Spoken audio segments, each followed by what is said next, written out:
My name is Isabella Marchetti, and the day my brother Marcus handed me a check for $3,000 and said, "Here's your share of Nona's worthless dirt patch," he had no idea he had just given away distribution contracts worth $47 million. What he also didn't know was that I had been secretly apprenticing under our grandmother for 15 years, learning every detail of the wine business he dismissed as playing in the garden. But that humiliation in the lawyer's office was only the beginning, because when I discovered what they had actually sold, the buyers were already preparing to demolish everything our family had built for 4 generations. Before we jump back in, tell us where you're tuning in from, and if this story touches you, make sure you're subscribed, because tomorrow I've saved something extra special for you. The morning of February 14th began with the kind of biting Northern California wind that strips the last dignity from winter bare grapevines. I stood in the parking lot of Henderson and Associates Legal Services, clutching a manila folder containing documents I had never been allowed to see, watching my siblings emerge from matching luxury vehicles that seemed to mock the gravity of what we were about to finalize.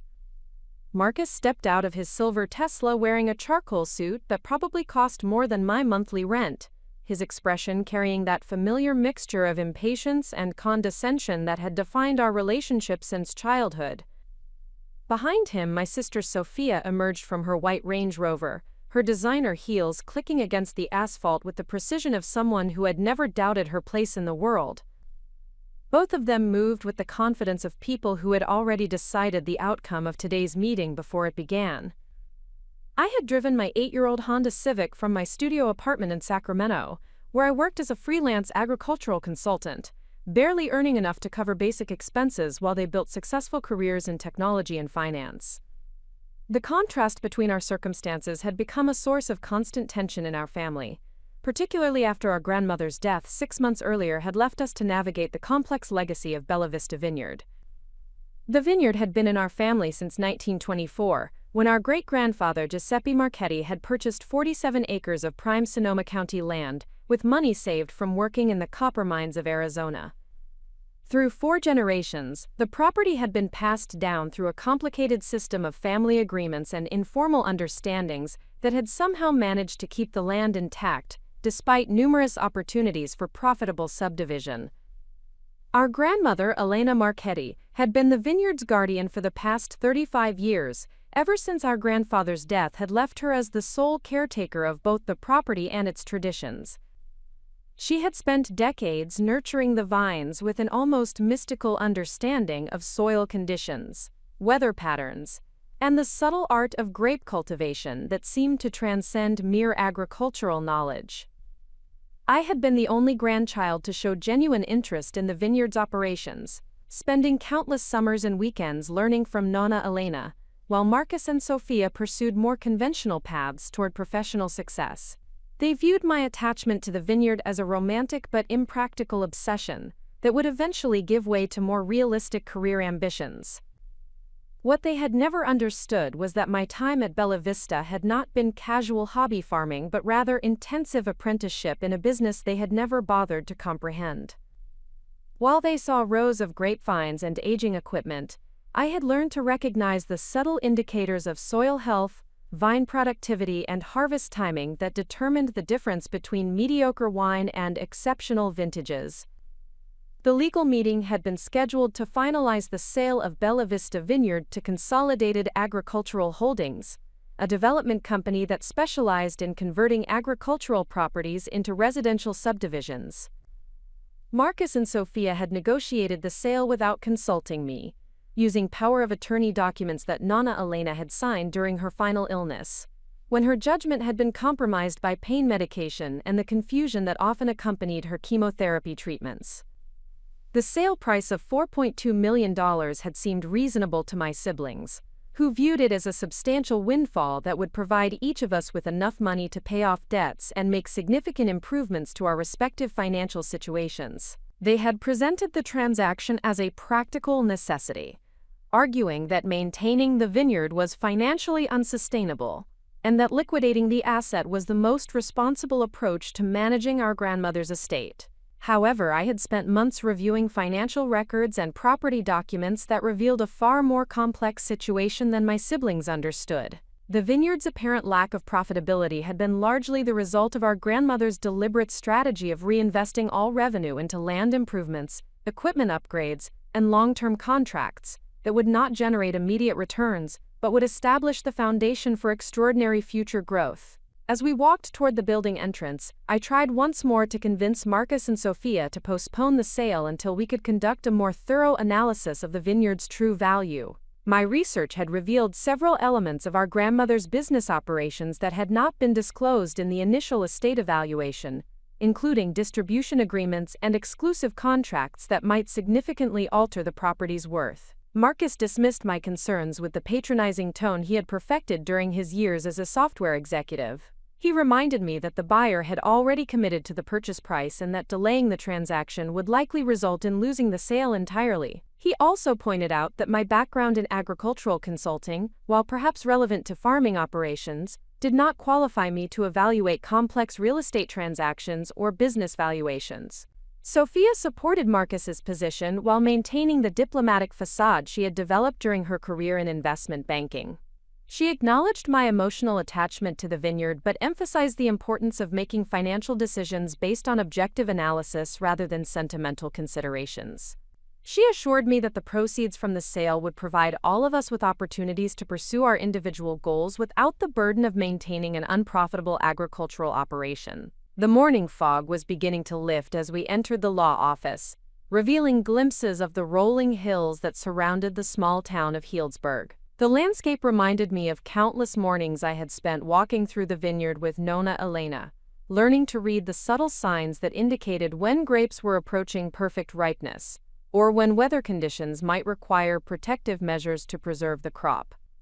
Those memories felt particularly painful as we prepared to sign documents that would transfer ownership of Bella Vista Vineyard to strangers who viewed it merely as developable land, rather than a living legacy that had been carefully cultivated across 4 generations of family stewardship. The reception area of Henderson and Associates featured the kind of understated elegance that suggested both competence and discretion. Leather furniture, mahogany paneling, and carefully selected artwork created an atmosphere of professional authority that seemed designed to make clients feel confident about entrusting important decisions to the firm's expertise. Margaret Henderson, the estate attorney who had been handling our grandmother's affairs for the past decade, greeted us with the measured warmth of someone who understood that family business meetings often involved complex emotional dynamics that could complicate even straightforward legal procedures. Her silver hair and composed demeanor projected the kind of seasoned wisdom that came from years of helping families navigate difficult transitions. As we settled into the conference room, I noticed that Marcus and Sophia positioned themselves on one side of the table while I sat alone on the other side, a physical arrangement that seemed to symbolize the fundamental disagreement about how to handle our grandmother's legacy. The buyer's representatives had not yet arrived, providing a brief opportunity for final family discussion before the transaction became irreversible. I made one last attempt to present my concerns about the sale, explaining that my research had revealed several aspects of the vineyard's operations that had not been fully evaluated during the initial appraisal process. I mentioned distribution contracts, exclusive supplier agreements, and long-term commitments that might have substantial value beyond the basic real estate assessment. Marcus interrupted my presentation with visible frustration, pointing out that we had been discussing these issues for months without reaching any resolution. He emphasized that the buyer was expecting to complete the transaction today and that further delays would jeopardize our ability to secure the agreed-upon purchase price. The tension in the room was palpable when the buyer's representatives arrived precisely at the scheduled time. James Morrison, the acquisitions director for Consolidated Agricultural Holdings, was accompanied by 2 associates who immediately began arranging contracts and supporting documents across the conference table. Morrison's confident demeanor and expensive clothing suggested someone accustomed to completing significant transactions with minimal complications. Margaret Henderson began reviewing the sale documents methodically, explaining each section and ensuring that all parties understood their respective obligations and rights under the agreement. The process felt surreal, as though we were participating in some elaborate ceremony that would transform decades of family history into a simple financial transaction. When Henderson reached the portion of the contract that specified the 3-way division of proceeds, Morrison produced 3 separate checks that had been prepared in advance. Marcus and Sophia each received checks for approximately $1.4 million, representing their shares of the net proceeds after legal fees and closing costs had been deducted. My check was noticeably smaller, totaling exactly $3,000. Morrison explained that this amount represented my proportional share, after accounting for various estate debts and obligations that had reduced the distributable proceeds. The calculation had been based on the assumption that I had contributed nothing of value to the Vineyard's operations, and therefore deserved only a minimal share of the liquidation proceeds. The mathematical precision of the insult was devastating. $3,000 represented less than 0.1% of the total sale price, a sum so small that it felt more like a deliberate humiliation than a genuine attempt to provide fair compensation. The amount was barely sufficient to cover a few months of basic living expenses. Certainly not enough to provide any meaningful financial security or opportunity for future investment. Marcus handed me the check with an expression that combined pity and dismissal. His comment about, quote, "your share of Nana's worthless dirt patch," was delivered with the casual cruelty of someone who genuinely believed he was being generous by including me in the distribution at all. The words struck me with physical force, not because they were unexpected, but because they crystallized years of accumulated dismissal and marginalization into a single moment of absolute clarity. Preparing and narrating this story took us a lot of time, so if you are enjoying it, subscribe to our channel. It means a lot to us. Now back to the story. As I stared at the check, I realized that this was not simply a financial transaction but rather a definitive statement about my place within the family hierarchy. Marcus and Sophia viewed me as someone whose contributions had been so insignificant that I deserved only token recognition, someone whose emotional attachment to the Vineyard was quaint but ultimately irrelevant to serious business decisions. The meeting concluded with handshakes and expressions of mutual satisfaction from the buyer and my siblings. Morrison mentioned that Consolidated Agricultural Holdings planned to begin preliminary site preparation within 60 days. With full development beginning after the completion of environmental assessments and permitting processes. The timeline suggested that the Vineyard's transformation from agricultural land to residential subdivision would proceed rapidly once ownership had been transferred. Walking back to the parking lot, I felt as though I was experiencing some form of emotional dissociation, as if I were observing these events from outside my own body. The check in my hand felt weightless, almost imaginary. A piece of paper that represented the complete dissolution of everything I had believed about family loyalty and shared values.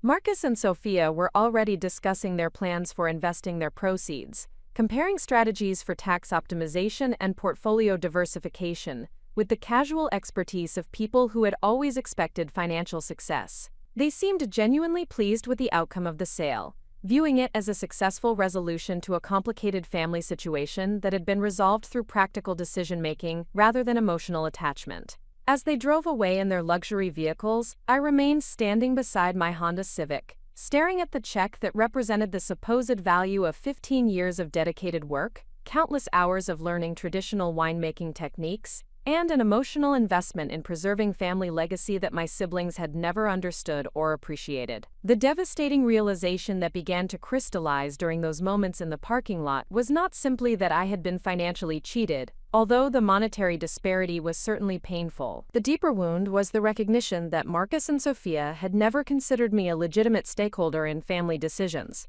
despite my years of involvement with the Vineyard's operations. They had not consulted me about the sale because they genuinely believed that my opinions were irrelevant to important business decisions. They had not investigated the full scope of the Vineyard's assets because they assumed that anything I might know about the operations would be too insignificant to affect the property's value.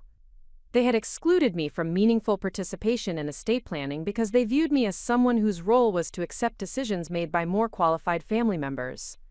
Standing alone in that parking lot, holding a $3,000 check that represented the complete dismissal of my life's work, I experienced the kind of crystallizing moment that forces people to choose between accepting diminished expectations or fighting for recognition of their true worth.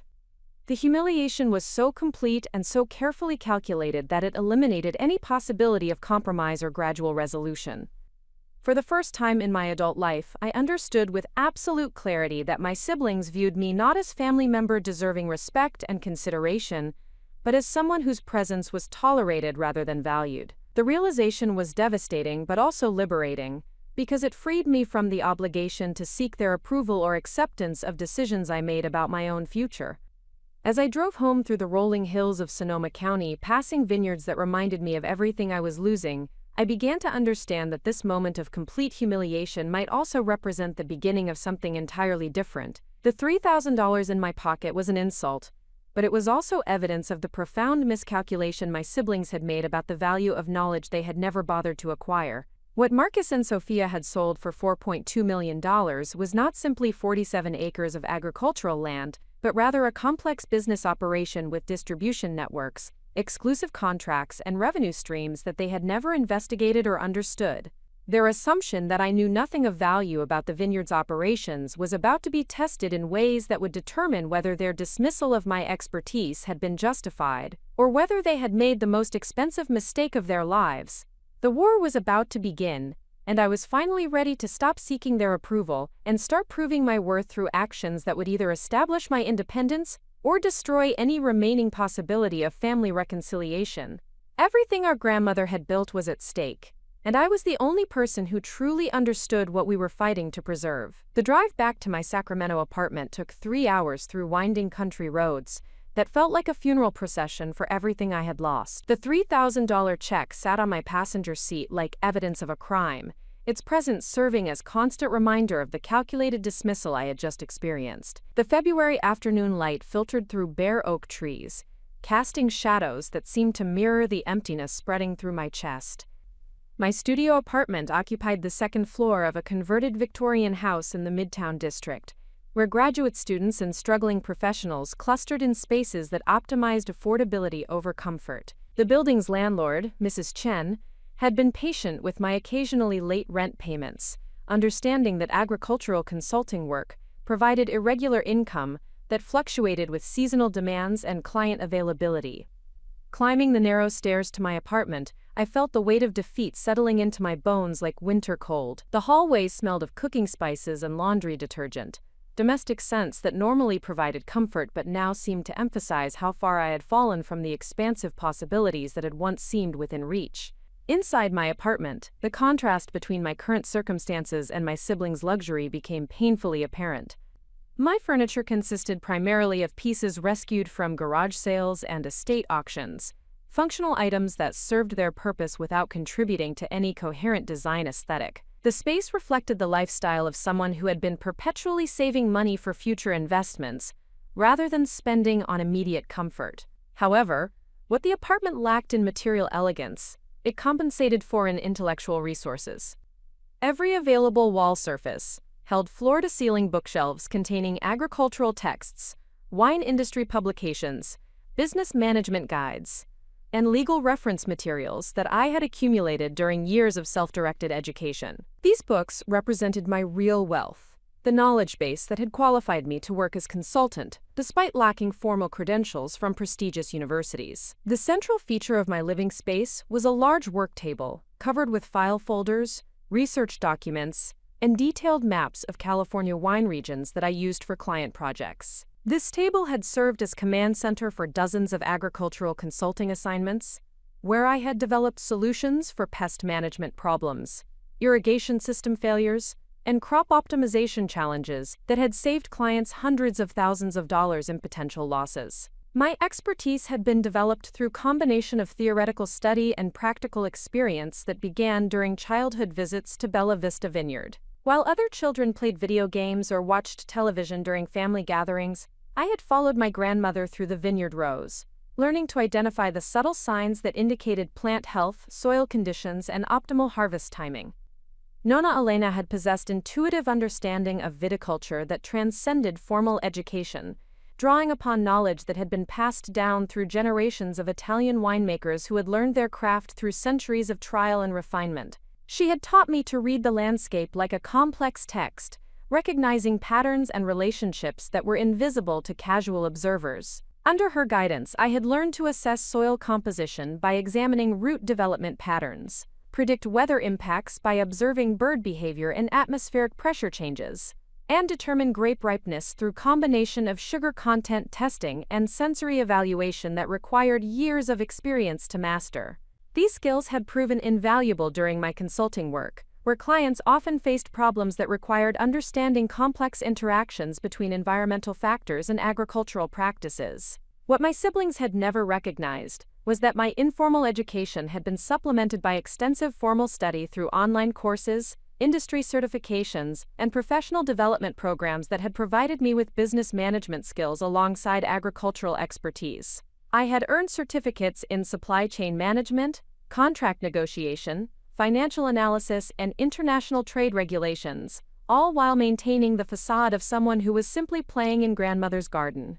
The motivation for this intensive self-education had been my recognition that preserving Bella Vista Vineyard would require more than traditional farming knowledge. The modern wine industry demanded sophisticated understanding of distribution networks, marketing strategies, regulatory compliance, and financial management that would enable small family operations to compete with corporate agricultural enterprises. As I sat at my work table reviewing the day's devastating events, I began to understand that my siblings' dismissal of my expertise represented more than simple family dynamics. They had made their decision based on fundamental misunderstanding of both the vineyard's true value and my qualifications to evaluate that value. Their assumption that agricultural operations were inherently unprofitable reflected ignorance about modern wine industry economics that had created opportunities for extraordinary returns when properly managed. The realization that began to crystallize as I reviewed my grandmother's business records was that Marcus and Sophia had sold the vineyard without conducting due diligence investigation that would have revealed assets and contracts they had never discovered. Their focus on immediate liquidation had prevented them from recognizing revenue streams and business relationships that could have generated far more income than the $4.2 million sale price they had accepted. My grandmother's filing system had always seemed chaotic to casual observers, with important documents scattered across multiple locations and filing categories that reflected her intuitive organizational methods rather than conventional business practices. However, during the months following her death, I had spent countless hours cataloging and analyzing these records, gradually uncovering the sophisticated business operations she had developed over decades of careful planning and strategic investment. The first major discovery had been a series of distribution agreements with premium restaurants and wine retailers throughout Northern California that guaranteed minimum purchase volumes at prices significantly above wholesale market rates. These contracts had been negotiated during the early 2000s when Bella Vista wine was still relatively unknown, but they included escalation clauses that adjusted pricing based on market recognition and quality ratings that had improved dramatically over the past 2 decades. The financial impact of these distribution agreements was substantial. Conservative calculations suggested they generated approximately $800,000 in annual revenue that was guaranteed regardless of harvest variations or market fluctuations. The contracts also included exclusivity provisions that prevented restaurants from purchasing similar varietals from competing vineyards, effectively creating monopoly market position for specific wine categories. Even more significant were the international export contracts that my grandmother had established with distributors in Japan, South Korea, and several European markets where California wines commanded premium pricing due to perceived quality and authenticity. These agreements had taken years to negotiate and required compliance with complex regulatory standards that created substantial barriers to entry for competing producers. The international contracts were particularly valuable because they were denominated in foreign currencies, providing natural hedge against dollar fluctuations while generating revenue streams that were largely independent of domestic market conditions. The agreements also included provisions for expansion into additional markets as production capacity increased, creating scalable growth opportunities that could multiply revenue generation over time. Perhaps most importantly, I had discovered that my grandmother had been systematically investing in vineyard improvements and equipment upgrades that would dramatically increase production capacity and wine quality over the next 5 to 10 years. These investments included soil enhancement programs, advanced irrigation systems, temperature-controlled fermentation facilities, and aging infrastructure that would enable production of premium wines commanding substantially higher prices than current offerings. The timing of these investments reflected my grandmother's sophisticated understanding of wine industry cycles and market development patterns. She had anticipated growing demand for premium California wines in Asian markets, and had positioned Bella Vista Vineyard to capitalize on opportunities that were just beginning to emerge, as her health declined and prevented her from implementing the full scope of her expansion plans. The documentation for these investments and future projections filled 3 large file boxes that my siblings had never examined, assuming they contained routine paperwork rather than strategic business plans worth millions of dollars. The oversight was understandable given their lack of agricultural industry knowledge, but it represented catastrophic failure to conduct proper due diligence before making irreversible decisions about asset disposition. As I reviewed financial projections and market analysis documents that my grandmother had prepared with help from industry consultants, I began to understand the true magnitude of what had been lost through the hasty sale to Consolidated Agricultural Holdings.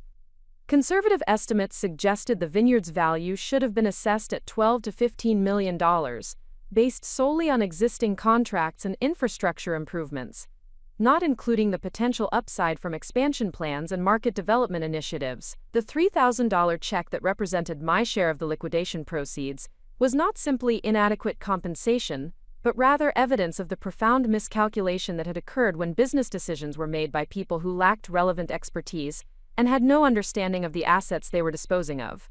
However, the most devastating aspect of reviewing these documents was the realization that my grandmother had been preparing to transfer operational control of the vineyard to me during the months before her death.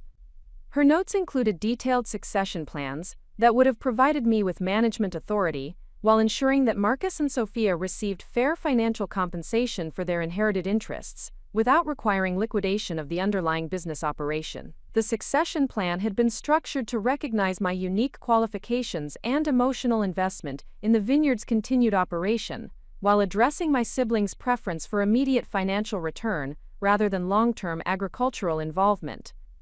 The arrangement would have enabled everyone's interest to be satisfied without destroying the business enterprise that had been built over 4 generations of family stewardship.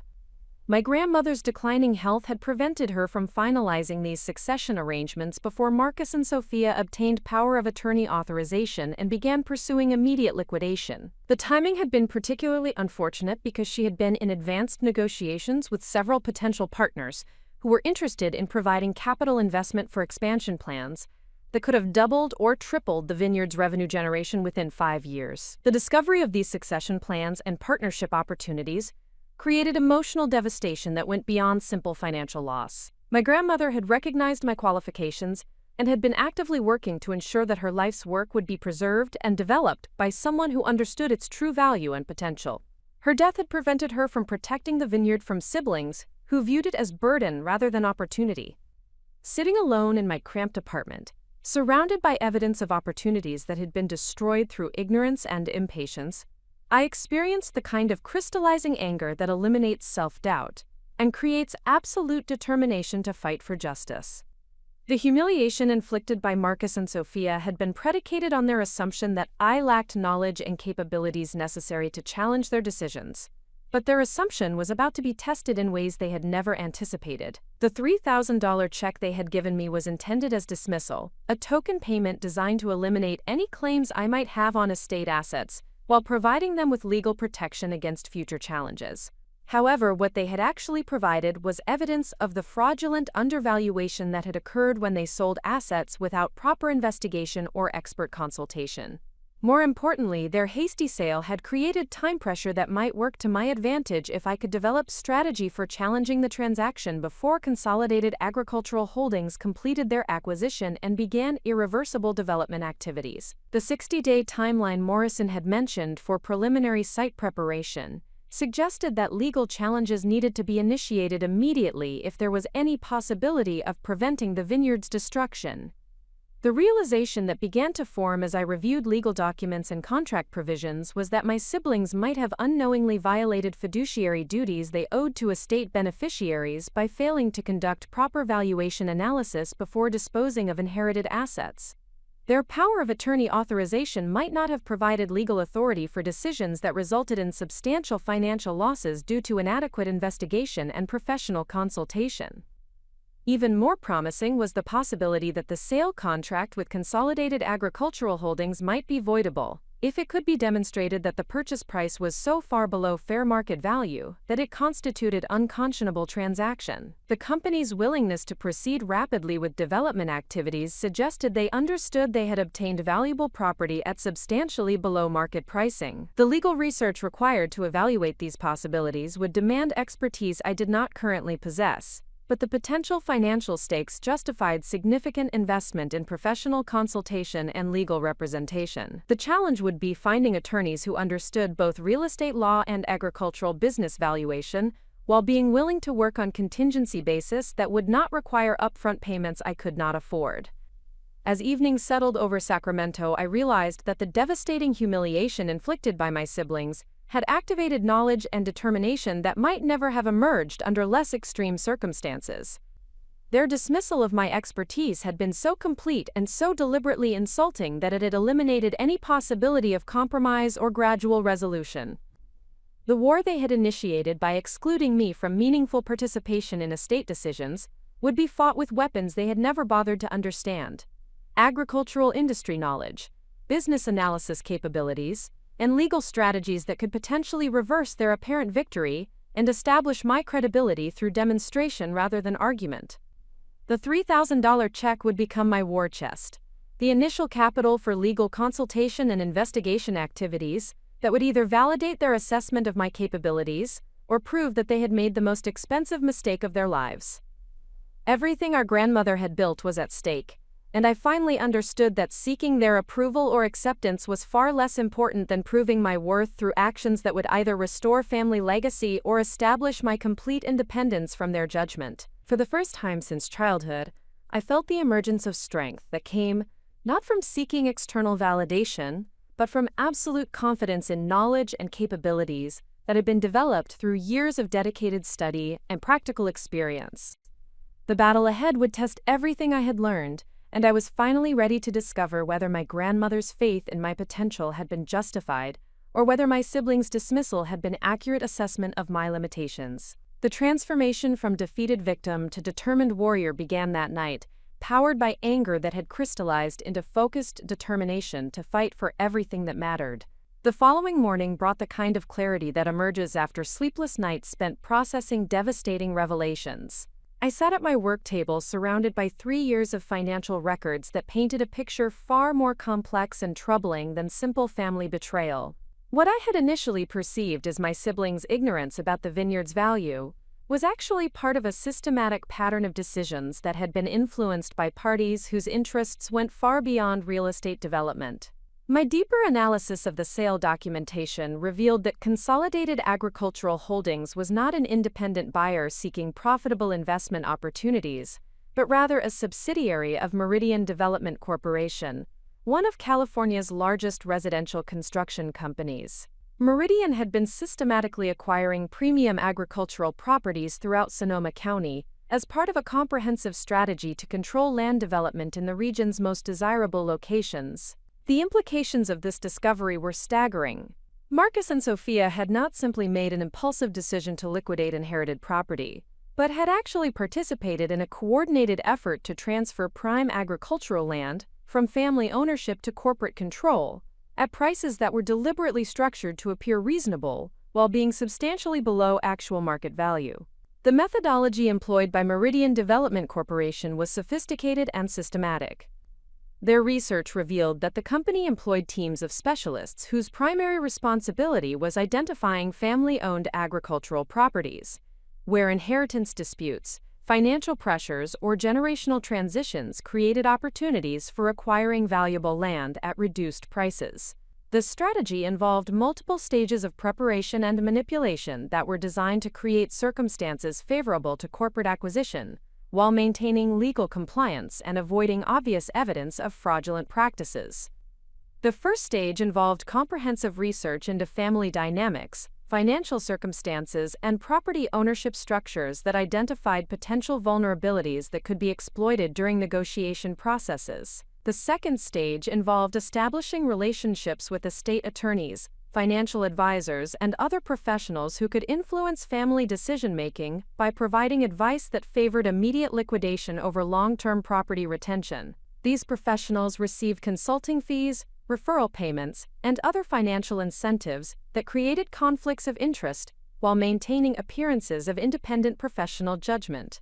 The third stage involved presenting purchase offers that were structured to appear generous when compared to artificially low property valuations that had been prepared by appraisers who specialized in agricultural property assessments for development companies. These appraisals systematically undervalued revenue-generating assets, future development potential, and unique market advantages that made properties worth substantially more than basic land valuations suggested. The documentation I discovered revealed that Margaret Henderson, the estate attorney who had handled our grandmother's affairs, had received retainer payments from Meridian Development Corporation dating back 3 years, long before our grandmother's death had created the inheritance situation that led to the Vineyard's sale. Henderson's legal advice had consistently favored immediate liquidation over alternative arrangements that would have preserved family ownership while providing financial benefits to all beneficiaries. Similarly, the property appraisal that had established the $4.2 million sale price had been prepared by Richardson Associates, an appraisal firm that derived more than 60% of its revenue from development companies seeking to acquire agricultural properties for conversion to residential use. The appraisal had systematically ignored distribution contracts, infrastructure improvements, and market positioning advantages that should have been included in comprehensive property valuation. The financial analysis that had convinced Marcus and Sophia to accept the sale offer had been prepared by Thomas Financial Services, a consulting firm that specialized in estate planning for families with significant agricultural holdings. The analysis had projected declining profitability for California wine industry operations, while recommending immediate asset liquidation as optimal strategy for maximizing inheritance value for beneficiaries who lacked agricultural expertise. The coordination between these various professional service providers suggested a level of systematic manipulation that went far beyond individual conflicts of interest or professional incompetence. Meridian Development Corporation had created an entire ecosystem of advisors and specialists whose financial incentives were aligned with corporate acquisition objectives rather than client interests, ensuring that family decision-making would be influenced toward outcomes that benefited the development company. Even more disturbing was my discovery that this pattern had been replicated across dozens of similar transactions throughout Northern California over the past 5 years. Meridian had acquired more than 2,000 acres of premium agricultural land through transactions that followed identical patterns of professional coordination, family influence, and systematic undervaluation that had characterized the Bella Vista Vineyard sale.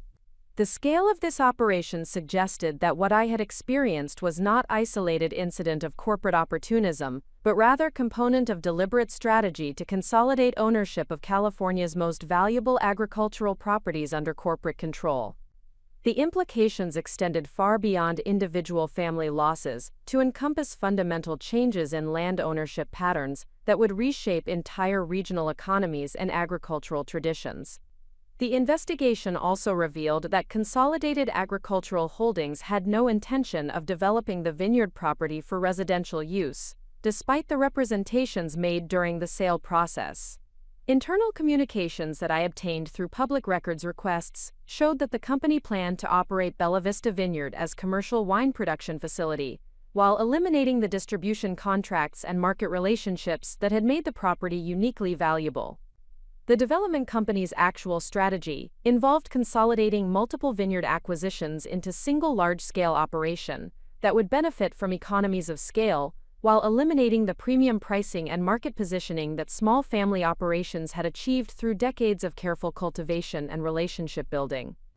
The residential development narrative had been used primarily to justify rapid acquisition timelines and to discourage families from conducting thorough investigation of alternative options. This revelation transformed my understanding of what had been lost through the vineyard sale. Marcus and Sophia had not simply liquidated agricultural property that they were unqualified to manage, but had actually transferred sophisticated business enterprise to competitors who intended to eliminate the unique advantages that our family had spent generations developing.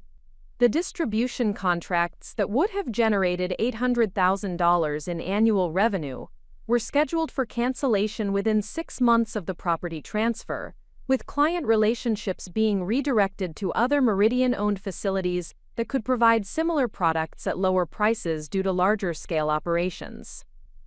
The premium market positioning that had taken decades to establish would be dissolved in favor of mass-market strategies that prioritized volume over quality and profitability. The infrastructure improvements that my grandmother had implemented to support premium wine production would be repurposed for standard commercial operations that would generate higher volumes of lower-quality products, eliminating the market differentiation that had enabled Bella Vista wines to command premium pricing in domestic and international markets. Perhaps most devastating was the realization that the international export contracts that had provided currency diversification and access to high-value Asian markets would be terminated and replaced with bulk export arrangements that would generate higher volumes at substantially lower profit margins. The relationships with distributors in Japan and South Korea that had taken years to develop and required continuous personal attention would be abandoned in favor of automated transaction processing that eliminated personal service elements that had differentiated Bella Vista wines from mass-market competitors. This systematic elimination of everything that had made Bella Vista Vineyard uniquely valuable was not accidental byproduct of corporate acquisition, but rather deliberate strategy to remove competitive threats while consolidating market share under centralized corporate control. Meridian Development Corporation was not developing real estate but rather eliminating competition, while acquiring production capacity at prices that were substantially below the value of the businesses being acquired. As I processed the full scope of what had been orchestrated through my family's inheritance situation, I began to understand that challenging the vineyard's sale would require confronting institutional systems that had been specifically designed to prevent exactly the kind of legal and financial resistance I was contemplating. The estate attorney who should have protected our family's interests had been financially compromised by the acquiring company. The appraisal process that should have established fair market value had been manipulated by professionals whose income depended on undervaluing properties for development companies. The financial analysis that had influenced my siblings' decision-making had been prepared by consultants whose business model required recommending immediate liquidation rather than long-term value preservation. Even the legal framework governing estate transactions had been structured to favor rapid resolution over thorough investigation, with statutory timelines and procedural requirements that made challenging sales decisions extremely difficult once contracts had been executed and ownership transfers had been completed. The web of obstacles I faced in attempting to reverse the vineyard's sale extended beyond legal and financial challenges to encompass fundamental power imbalances between individual families and corporate entities that possessed unlimited resources for legal defense, political influence, and market manipulation. Meridian Development Corporation employed teams of attorneys who specialized in defending property acquisitions against challenges from former owners, with legal strategies that focused on procedural defenses rather than substantive evaluation of transaction fairness. The company also maintained relationships with political officials and regulatory agencies that could influence permit processes, environmental assessments, and zoning decisions that affected property development timelines. The financial resources available to corporate defendants were effectively unlimited when compared to individual plaintiffs who lacked access to capital markets and professional networks that enabled sustained legal challenges. Most families who discovered that they had been systematically defrauded during property sales lacked resources necessary to pursue complex litigation against corporate defendants who could afford to extend proceedings indefinitely through procedural motions and appeals. The psychological warfare employed by corporate legal teams was designed to exhaust individual challengers through processes that were deliberately complicated, time-consuming, and emotionally draining. The strategy relied on assumption that most people would eventually abandon legal challenges rather than endure years of expensive and uncertain litigation against defendants who were prepared to fight indefinitely. However, my analysis of previous challenges to similar transactions revealed that corporate defendants possessed significant vulnerabilities that could be exploited by plaintiffs who understood industry practices and possessed sufficient knowledge to identify procedural violations and substantive fraud that had occurred during acquisition processes. The systematic coordination between estate attorneys, appraisers, and financial advisors created extensive documentation of conflicts of interest that could be used to demonstrate pattern of professional misconduct that invalidated the advice provided to families during decision-making processes. The undervaluation of agricultural properties through biased appraisal processes created quantifiable damages that could be calculated based on subsequent property performance and comparable market transactions. Most importantly, the misrepresentation of development intentions and the systematic elimination of contract values after acquisition created evidence of fraudulent inducement that could potentially void sales contracts and require restoration of properties to original owners with compensation for damages resulting from temporary loss of control. The challenge would be assembling legal representation and financial resources necessary to pursue comprehensive litigation against defendants who possess substantial advantages in experience, resources, and political connections. The battle ahead would require strategies that overcame systematic disadvantages while exploiting specific vulnerabilities that corporate defendants might not anticipate from individual challengers. The transformation of my situation from simple family dispute to systematic corporate fraud investigation changed both the stakes involved and the strategies required for successful resolution. What had begun as effort to challenge my siblings' business judgment had evolved into campaign against institutional corruption that threatened agricultural traditions and family ownership patterns throughout California. The $3,000 check that had represented humiliating dismissal was about to become the initial capital for legal and investigative efforts that would either expose systematic fraud or demonstrate that individual families were powerless against corporate entities that had captured the professional and regulatory systems that were supposed to protect property owners from predatory acquisition practices. The scope of the battle ahead was intimidating, but the magnitude of what had been stolen through coordinated manipulation created determination that transcended personal interest and encompassed defense of principles that were fundamental to agricultural tradition and family enterprise preservation. The breakthrough in my investigation came from an unexpected source on a Thursday morning when Mrs. Chen knocked on my apartment door with unusual urgency. She held an envelope that had been delivered by courier service, marked with legal return address that I did not recognize. The sender was identified as Dr. Victoria Castellano, attorney at law, with offices in San Francisco, and a notation that the correspondence was both confidential and time-sensitive.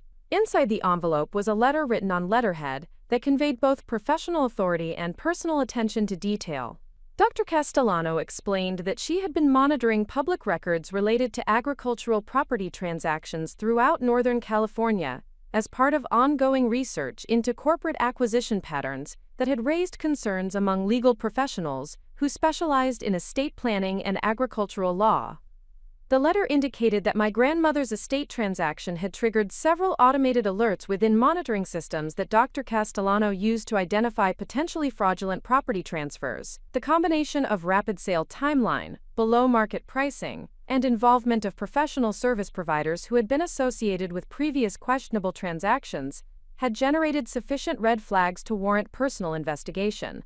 Dr. Castellano requested a meeting to discuss my family's experience with the Vineyard sale, and to explore whether legal remedies might be available to address what appeared to be systematic violation of fiduciary duties owed to estate beneficiaries. The letter emphasized that initial consultation would be provided without charge and that any subsequent legal representation would be structured to align attorney compensation with successful recovery of damages rather than requiring upfront payments. The timing of this unexpected contact felt almost supernatural, arriving precisely when my own investigation had revealed the scope of institutional corruption that had orchestrated the Vineyard's sale while my resources for challenging the transaction remained severely limited. The possibility that experienced legal professional might be willing to provide assistance without requiring immediate payment created the first genuine hope I had experienced since discovering the true circumstances surrounding our family's property loss. Dr. Castellano's offices occupied the 32nd floor of a downtown San Francisco building that commanded panoramic views of the Bay Area and projected the kind of professional credibility that would be essential for challenging corporate defendants with unlimited legal resources. The reception area featured awards and recognition certificates that documented decades of successful representation in complex litigation involving agricultural property disputes and corporate fraud cases. When I met Dr. Castellano in person, her presence immediately conveyed the combination of intellectual sophistication and practical determination that would be necessary for confronting the systematic obstacles I had discovered. She appeared to be in her early 60s, with silver hair and intelligent eyes that suggested someone who had spent years developing expertise in areas where most attorneys lacked sufficient specialization to provide effective representation. Her initial questions focused on my background and qualifications for evaluating the Vineyard's operations and market value, probing to understand whether my assessment of the property's worth was based on genuine expertise or emotional attachment that might not withstand professional scrutiny. The examination was thorough but not condescending, reflecting genuine interest in determining whether my claims had sufficient merit to justify significant investment of time and resources. When I presented the financial analysis and contract documentation that I had compiled during my investigation, Dr. Castellano's reaction confirmed that my assessment of the systematic fraud had been accurate, and that the evidence I had gathered would be sufficient to support comprehensive legal challenge to the property sale. Her evaluation of the distribution contracts and international agreements was particularly encouraging, as she immediately recognized their significance and confirmed that their value had been systematically ignored during the estate appraisal process. However, Dr. Castellano also explained that challenging the Vineyard sale would require confronting legal and procedural obstacles that were specifically designed to prevent exactly the kind of action I was contemplating. The estate settlement process had been structured to create tight timelines for challenging property dispositions, and corporate defendants would use every available procedural defense to delay substantive evaluation of transaction fairness until statutory deadlines had expired. The conversation revealed that Dr. Castellano had been investigating Meridian Development Corporation's acquisition practices for more than 2 years, as part of broader research into systematic corporate fraud targeting family-owned agricultural properties throughout California. Her work had identified patterns of professional coordination and deliberate undervaluation that had resulted in the transfer of more than 50,000 acres of prime agricultural land, from family ownership to corporate control, at prices that were substantially below fair market value. The scope of Dr. Castellano's investigation provided context that transformed my family's experience from isolated incident of corporate opportunism into component of comprehensive strategy to reshape California agricultural ownership patterns through systematic exploitation of inheritance processes and family financial pressures. The legal implications extended far beyond individual property recovery to encompass fundamental questions about fiduciary responsibility and regulatory oversight that had enabled predatory acquisition practices to operate without effective challenge. Dr. Castellano explained that successful litigation against Meridian Development Corporation would require comprehensive strategy that addressed multiple levels of misconduct, while anticipating defense tactics that had been developed through years of experience defending similar challenges. The corporate legal team would focus on procedural defenses that avoided substantive evaluation of transaction fairness, requiring plaintiff strategies that forced examination of underlying fraud while meeting all technical requirements for challenging completed property transfers. The financial resources required for pursuing comprehensive litigation against well-funded corporate defendants would be substantial, involving expert witness testimony, extensive document discovery, and prolonged court proceedings that could extend over several years.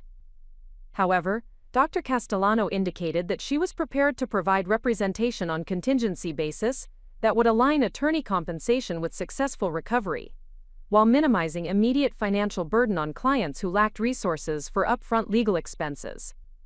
More importantly, Dr. Castellano revealed that she had been developing coalition of families who had experienced similar systematic fraud during agricultural property transactions, creating opportunity for coordinated legal action that would provide economies of scale while strengthening individual cases through demonstration of systematic corporate misconduct patterns. The coalition approach would enable sharing of investigation costs and expert witness expenses while creating political pressure for regulatory reforms that would prevent future occurrences of similar fraud. The coalition included families from throughout Northern California who had lost vineyard properties, organic farming operations, and specialty agricultural businesses through transactions that followed identical patterns of professional coordination and systematic undervaluation. The combined value of properties that had been transferred through fraudulent processes exceeded $200 million, creating potential damage claims that would justify significant investment in comprehensive litigation, while generating sufficient political attention to encourage regulatory intervention. Dr. Castellano's strategy involved coordinating individual property recovery lawsuits with broader pattern and practice litigation that would challenge the systematic corruption of professional service providers who had facilitated fraudulent transactions. The dual approach would create multiple pathways for recovery, while addressing institutional problems that had enabled corporate acquisition schemes to operate without effective oversight or accountability. The legal theory underlying the comprehensive challenge would focus on conspiracy claims that demonstrated coordination between estate attorneys, appraisers, financial advisors, and corporate acquirers to defraud property owners through systematic manipulation of inheritance processes. The conspiracy approach would enable recovery of punitive damages while establishing precedent that would deter future occurrences of similar systematic fraud. However, Dr. Castellano also emphasized that successful litigation would require plaintiff families to demonstrate sophisticated understanding of agricultural business operations and property valuation methods that would enable them to provide credible testimony about the systematic undervaluation that had occurred during their property transactions.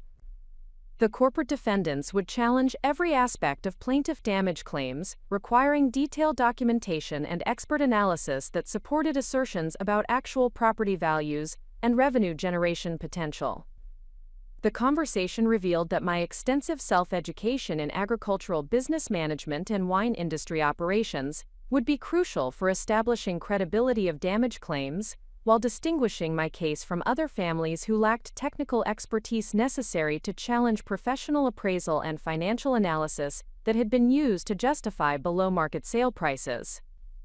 My ability to provide detailed analysis of distribution contracts and market positioning advantages would be essential for demonstrating the specific elements of value that had been systematically ignored during the estate settlement process.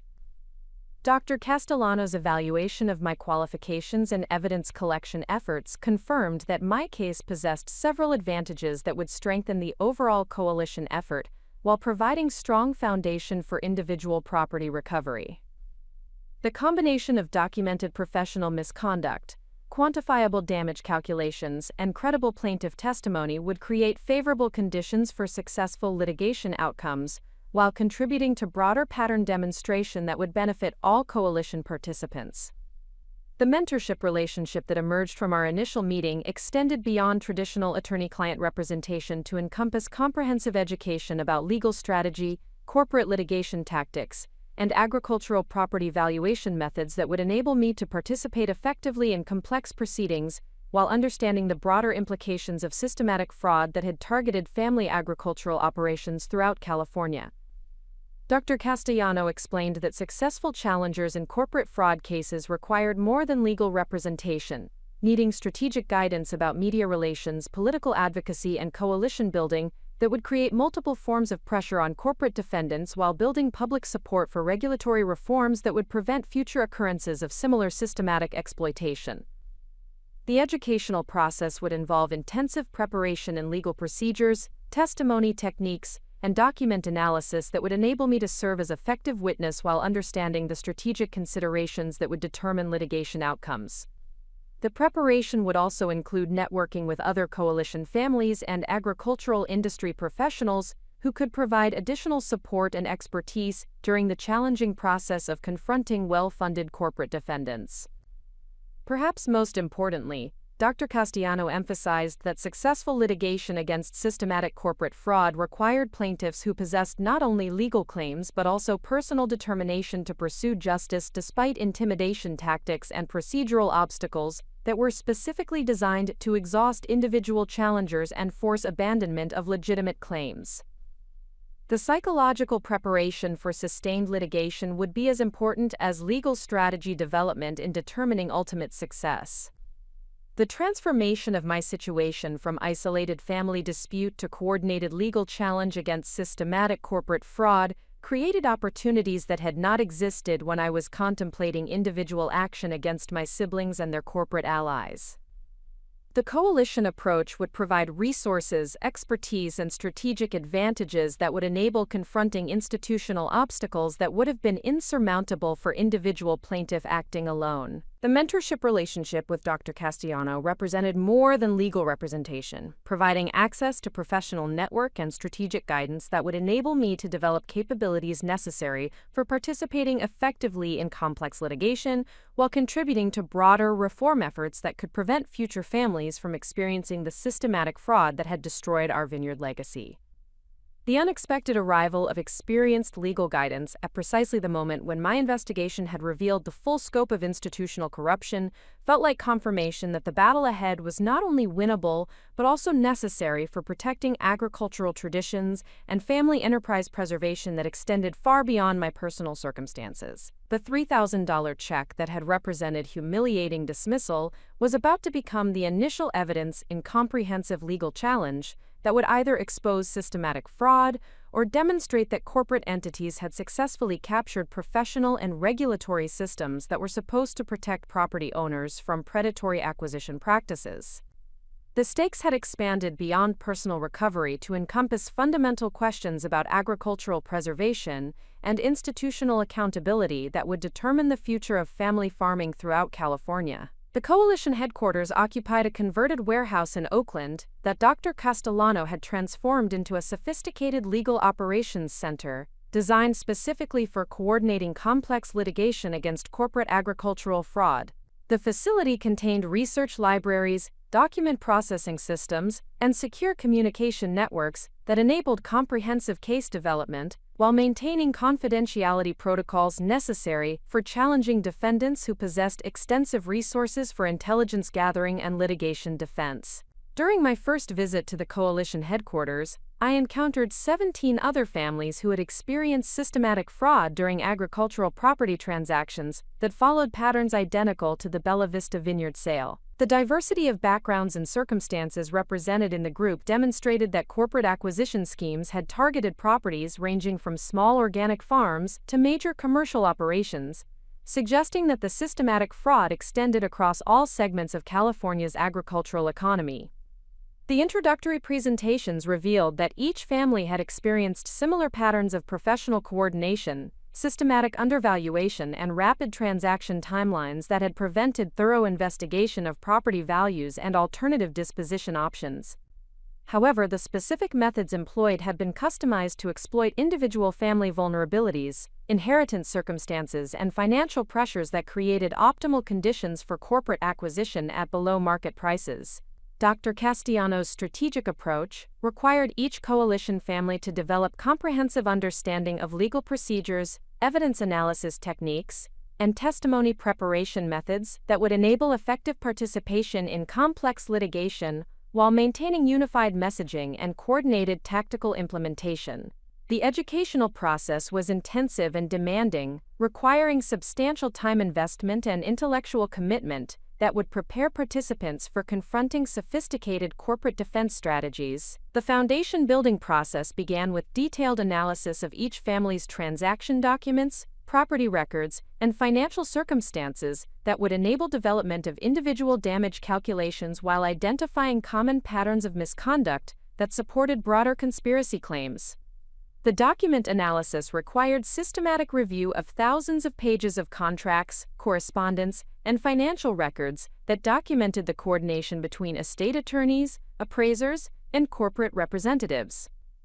My role within the coalition effort was enhanced by the agricultural expertise and business analysis capabilities that I had developed through years of self-directed education and practical consulting experience.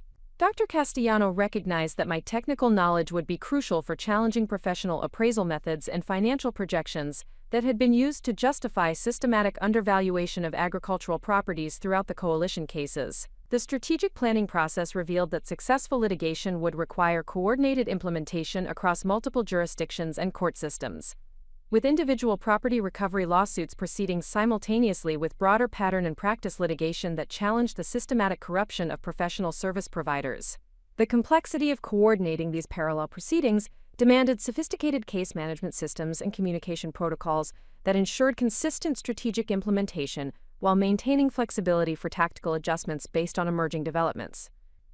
The coalition's investigation capabilities were dramatically enhanced through partnerships with investigative journalists, academic researchers, and regulatory specialists who had been monitoring corporate agricultural acquisition patterns as part of broader studies into changing ownership structures within California's agricultural economy.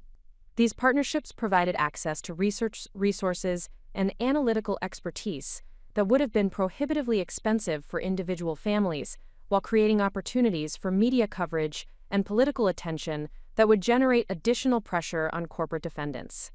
The financial structure supporting the coalition effort was based on contingency fee arrangements that aligned attorney compensation with successful recovery outcomes, while incorporating investment from specialized litigation funding sources that provided capital for expert witness fees, document discovery costs, and extended court proceedings.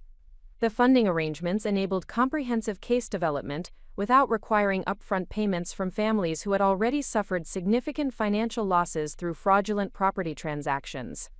However, the most crucial aspect of foundation building involved developing psychological preparation and emotional resilience necessary for sustaining motivation during prolonged litigation against defendants who would employ every available tactic to exhaust plaintiff determination and force abandonment of legitimate claims.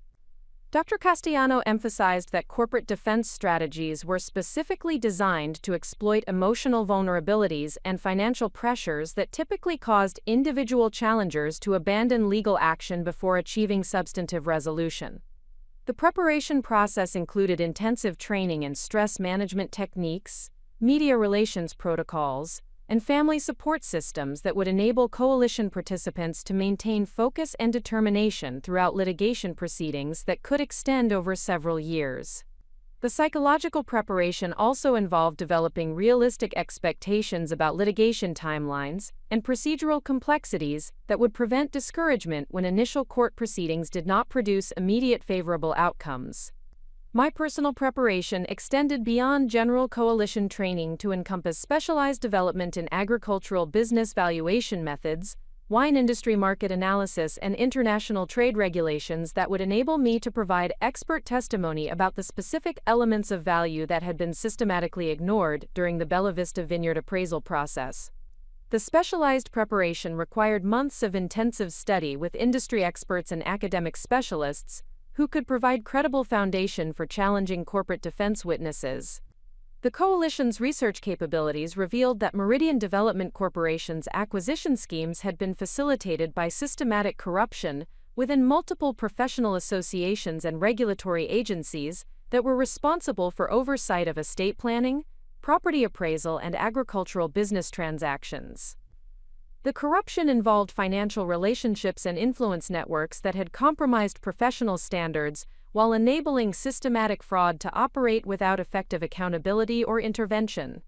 The investigation identified specific individuals within professional associations who had received consulting fees, board positions, and other financial benefits from Meridian Development Corporation, in exchange for establishing policies and procedures that favored rapid property liquidation over thorough valuation analysis. The systematic corruption extended to continuing education programs, professional certification processes, and ethical guidelines that had been modified to accommodate corporate acquisition objectives, rather than protecting client interests. Similarly, the investigation revealed that regulatory agencies responsible for overseeing estate settlements and property transfers had been influenced through campaign contributions, lobbying activities, and personnel exchanges that created institutional bias toward approving transactions that benefited corporate acquirers rather than protecting individual property owners from systematic fraud. The regulatory capture had been implemented gradually over several years through coordinated influence campaigns that avoided obvious conflicts of interest while achieving systematic policy changes that facilitated predatory acquisition practices. The coalition's legal strategy incorporated these findings through comprehensive conspiracy claims that challenged not only individual property transactions, but also the institutional corruption that had enabled systematic fraud to operate without effective oversight. The conspiracy approach would enable recovery of punitive damages while establishing legal precedent that would deter future occurrences of similar institutional capture and professional misconduct. The strategic implementation required coordination with federal regulatory agencies, state attorney general offices, and congressional oversight committees that possessed authority to investigate institutional corruption and implement policy reforms that would prevent future systematic exploitation of agricultural property owners. The political dimensions of the coalition effort created opportunities for legislative hearings and regulatory investigations that would generate public attention while creating additional pressure on corporate defendants to negotiate settlement agreements rather than risk extended exposure through trial proceedings. The media strategy developed by Dr. Castellano's team focused on presenting coalition cases as representative examples of broader threats to agricultural preservation and family enterprise that resonated with public concerns about corporate consolidation and rural community preservation. The messaging emphasized economic impacts on local communities, environmental consequences of converting agricultural land to residential development, and cultural losses associated with eliminating family farming traditions that had defined California's agricultural heritage for generations. The documentary evidence supporting coalition cases was extensive and compelling, including recorded communications between corporate representatives and professional service providers that demonstrated deliberate coordination to defraud property owners through systematic manipulation of inheritance processes. The recordings provided direct evidence of conspiracy that would be difficult for corporate defendants to challenge, while supporting damage calculations based on actual property values rather than fraudulent appraisals. The coalition's expert witness network included nationally recognized authorities in agricultural economics, property valuation, estate planning, and professional ethics who could provide credible testimony about industry standards and regulatory requirements that had been violated through systematic corporate acquisition schemes. The expert testimony would establish foundation for both individual damage calculations and broader pattern claims that supported comprehensive recovery and institutional reform. My development within the coalition effort transformed me from isolated individual challenger into key strategic participant, whose agricultural expertise and case-specific knowledge would be crucial for achieving successful litigation outcomes. The transformation required not only technical skill development but also leadership capabilities that would enable effective coordination with other coalition families, while maintaining focus on broader objectives that extended beyond individual property recovery. The strategic foundation that emerged from months of intensive preparation created comprehensive framework for challenging systematic corporate fraud, while building institutional reforms that would prevent future exploitation of agricultural property owners. The foundation incorporated legal strategies, financial resources, political relationships, and media capabilities that provided multiple pathways for achieving justice, while establishing precedent that would protect future generations of family farmers from predatory acquisition schemes. The coalition effort represented unprecedented coordination between individual families, legal professionals, investigative journalists, and political advocates who shared commitment to preserving agricultural traditions while challenging corporate consolidation that threatened rural communities and environmental sustainability. The scope of the coalition's mission extended far beyond individual property recovery to encompass fundamental questions about economic justice and institutional accountability that would determine the future direction of American agricultural policy. The $3,000 check that had initially represented humiliating dismissal had become evidence in comprehensive legal challenge that would either expose systematic institutional corruption or demonstrate that corporate entities had successfully captured professional and regulatory systems that were supposed to protect individual property owners from predatory acquisition practices. The stakes had expanded beyond personal recovery to encompass preservation of agricultural heritage and family enterprise traditions that defined California's cultural and economic identity. The first major breakthrough in our coalition's legal campaign emerged from an unexpected source during the third week of our intensive preparation period. Dr. Castellano received a confidential communication from a former Meridian Development Corporation employee whose conscience had been troubled by the systematic fraud she had witnessed during her tenure as Senior Acquisitions Coordinator for the company's Agricultural Property Division. Amanda Richardson had worked for Meridian for 4 years, before resigning in protest over practices that violated professional ethics and legal standards governing corporate real estate transactions. Her departure had been precipitated by direct instructions from company executives to falsify property valuation reports and coordinate with estate attorneys to pressure families into accepting below-market sale prices through deliberate misrepresentation of market conditions and development alternatives. Richardson's decision to become a whistleblower was motivated by recognition that her continued silence would enable ongoing exploitation of families who trusted professional advisors to protect their interests during vulnerable inheritance situations.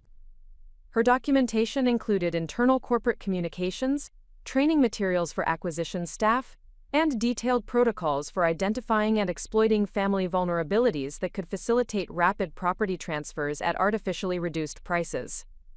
The whistleblower evidence provided unprecedented insight into corporate strategies that had been developed through years of systematic refinement and implementation across multiple geographic markets. The documentation revealed that Meridian had invested substantial resources in developing psychological profiles and manipulation techniques specifically designed to overcome family resistance to property liquidation while maintaining appearances of legitimate business practices. The company's internal training materials included detailed instructions for estate attorneys and financial advisors who had been recruited to provide services that appeared independent while actually advancing corporate acquisition objectives. The training emphasized methods for creating artificial time pressure, presenting misleading market analysis, and discouraging families from seeking second opinions or conducting independent property valuations that might reveal systematic undervaluation. Richardson's evidence also documented the financial incentive structures that had been established to ensure professional service provider cooperation with corporate acquisition schemes. Estate attorneys received bonus payments for completing property transfers within specified timelines, while appraisers were provided with preferred vendor status and guaranteed minimum annual revenue, in exchange for producing valuations that supported predetermined sale prices. The systematic nature of professional corruption revealed through Richardson's documentation exceeded even Dr. Castellano's previous understanding of institutional capture within California's agricultural property market. The evidence demonstrated that Meridian had essentially created parallel professional service networks that provided appearance of independent advice while actually functioning as corporate acquisition facilitators whose primary loyalty was to company profits rather than client interests. The legal implications of Richardson's revelations transformed our coalition's strategic position from challenging individual transaction irregularities to prosecuting comprehensive conspiracy that involved multiple levels of professional misconduct and systematic violation of fiduciary duties owed to property owners. The whistleblower evidence provided foundation for both criminal referrals and civil litigation that could result in substantial damage awards while establishing precedent that would prevent future systematic exploitation. Dr. Castellano's immediate response to Richardson's evidence involved coordinating with federal investigative agencies that possessed jurisdiction over interstate commercial fraud and professional licensing violations that had enabled Meridian's acquisition schemes to operate across multiple state boundaries. The federal involvement created opportunities for criminal prosecution and regulatory enforcement that would complement civil litigation while generating political pressure for comprehensive industry reforms. The coalition's first strategic implementation of Richardson's evidence focused on obtaining preliminary injunctions that would prevent Meridian Development Corporation from proceeding with development activities on recently acquired properties while litigation was pending. The injunction strategy was designed to preserve property values and prevent irreversible environmental damage that would eliminate possibilities for restoration to agricultural use if court proceedings ultimately favored coalition plaintiffs. My specific role in implementing the injunction strategy involved providing detailed technical analysis of agricultural infrastructure and environmental conditions that would be destroyed through residential development activities. The analysis required comprehensive documentation of soil quality, irrigation systems, grapevine maturity, and specialized equipment that represented irreplaceable investments in premium wine production capabilities. The preparation of expert testimony regarding Bella Vista Vineyard's unique agricultural characteristics required intensive collaboration with soil scientists, viticulture specialists, and agricultural economists who could provide credible foundation for damage calculations based on replacement costs and revenue generation potential. The expert analysis confirmed that the vineyard's development would result in permanent destruction of agricultural assets worth substantially more than the $4.2 million sale price that had been accepted by my siblings. The court proceedings for obtaining preliminary injunctions provided our coalition's first opportunity to present evidence publicly, while testing judicial receptivity to arguments about systematic corporate fraud and professional misconduct.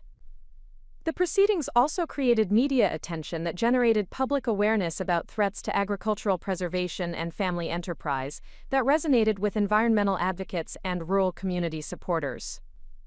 The initial court hearings revealed that Meridian Development Corporation's legal team had been preparing for exactly this type of challenge through development of standardized defense strategies that emphasized procedural technicalities rather than substantive evaluation of transaction fairness.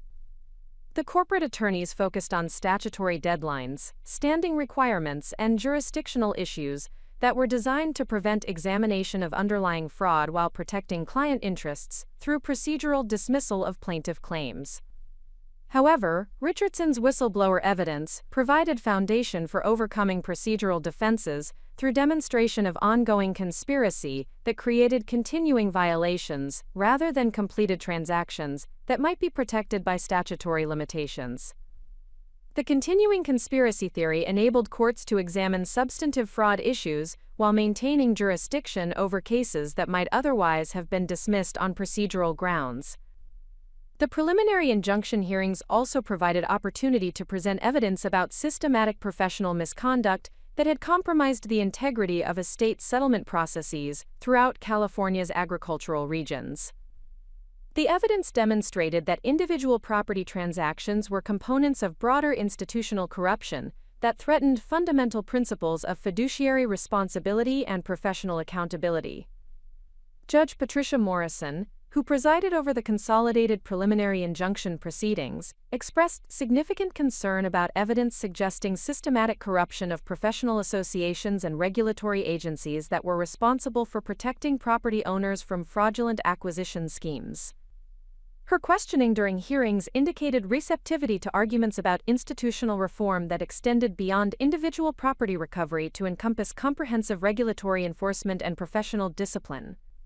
The judicial response to coalition evidence exceeded expectations and provided foundation for strategic expansion beyond initial property recovery objectives toward comprehensive challenge of institutional corruption that had enabled systematic fraud to operate without effective oversight. The favorable judicial reception also created momentum for media coverage and political attention that would generate additional pressure on corporate defendants to negotiate resolution rather than risk extended exposure through trial proceedings. The preliminary injunction proceedings culminated in comprehensive court orders that halted development activities on all coalition properties while litigation was pending, preserved agricultural infrastructure and environmental conditions necessary for potential restoration to family ownership, and required corporate defendants to maintain detailed records of all activities related to acquired properties that might affect future damage calculations. The court orders represented significant strategic victory that demonstrated judicial recognition of coalition arguments while creating tactical advantages for subsequent litigation phases. The injunctions also generated substantial financial pressure on Meridian Development Corporation through delays in development timelines and increased carrying costs for properties that could not be developed while legal challenges were pending. The media coverage surrounding successful injunction proceedings created public awareness about systematic threats to agricultural preservation and family enterprise that generated political support for legislative hearings and regulatory investigations. The coverage emphasized economic impacts on rural communities, environmental consequences of converting agricultural land to residential development, and cultural significance of preserving family farming traditions that had defined California's agricultural heritage. The coalition's initial strategic victory created momentum for expanded investigation and legal action that attracted additional families who had experienced similar systematic fraud during agricultural property transactions. The expanded coalition created opportunities for economies of scale in litigation expenses while strengthening pattern evidence that supported comprehensive conspiracy claims and institutional reform objectives. The success of preliminary injunction proceedings also attracted attention from national agricultural preservation organizations, environmental advocacy groups, and rural community development agencies that recognized coalition cases as representative examples of broader threats to agricultural sustainability and family enterprise preservation. The expanded support network created additional resources and expertise while generating political pressure for federal investigation and regulatory enforcement. Richardson's continued cooperation with coalition investigation efforts provided ongoing access to corporate documentation and personnel information that enabled expansion of conspiracy claims to include additional professional service providers and corporate entities that had participated in systematic fraud schemes. The expanded investigation revealed coordination between multiple development companies that had shared strategies and resources for acquiring agricultural properties through similar manipulation of inheritance processes. The strategic implementation of Richardson's evidence also created opportunities for criminal referrals to federal prosecutors who possessed authority to pursue conspiracy charges and professional licensing violations that would complement civil litigation while establishing criminal liability for systematic fraud. The criminal referrals generated additional pressure on professional service providers to cooperate with coalition investigation rather than risk personal liability for participation in corporate acquisition schemes. My personal involvement in strategic victory implementation enhanced my understanding of legal procedures and courtroom dynamics while building confidence in my ability to provide effective testimony during future trial proceedings. The experience also demonstrated that agricultural expertise and technical knowledge could provide crucial advantages in challenging corporate defendants who lacked detailed understanding of agricultural operations and property valuation methods.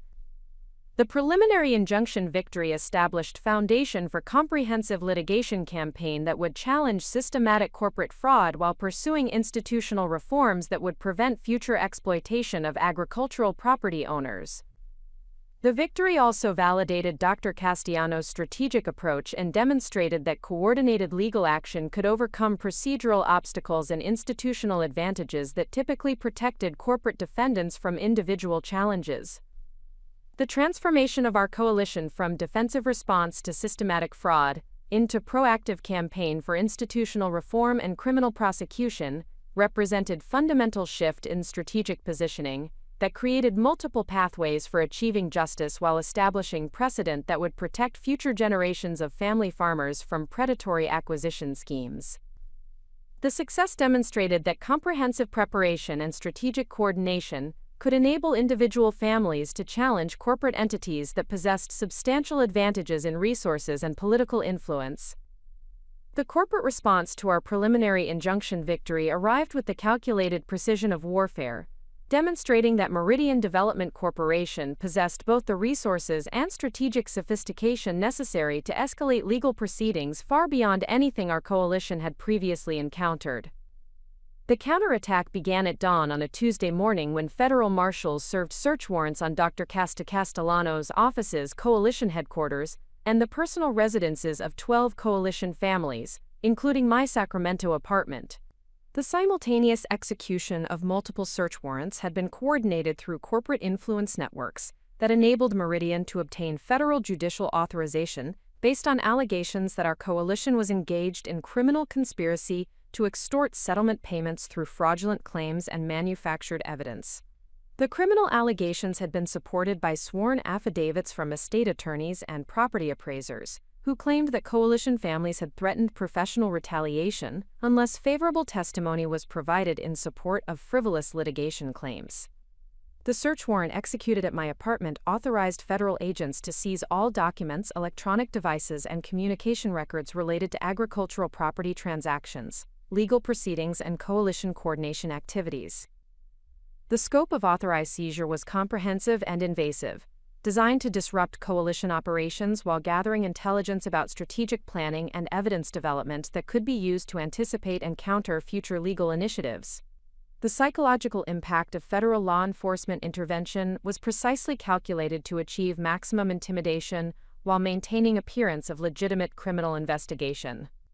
The early morning timing, simultaneous execution across multiple locations, and extensive media coverage were designed to create public perception that coalition activities involved criminal misconduct rather than legitimate legal challenges to corporate fraud.